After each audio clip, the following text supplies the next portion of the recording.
I'm trying to buy land in the regular verse. Right. But there's some smart people out there that raised real capital and started buying real metaverse properties. And perhaps they did it at the cresting wave of the cycle for metaverse product. But look, they were first movers. And if they missed out, someone else would have bought that property. Who knows if they made the right decision? Time will tell. But right now, you can buy it a lot cheaper than you could 6 months ago. This is what happens in new, early, incipient phases of industries.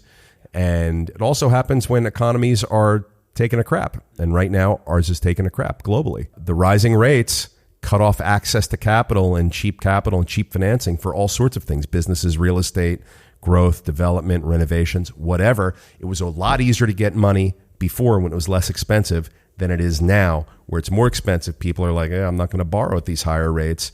You know what takes a dump first? Alternative assets. Metaverse properties, cryptos, stocks, all of those things go down when interest rates rise. It's called correlation. Look into it. It's been around forever. If you're new to investing, understand these concepts because there's a right way and a wrong way to manage through this stuff. As rates are rising, you want to hold more cash so you can deploy and take advantage of lower prices. That's the world we're in now for the next couple of years.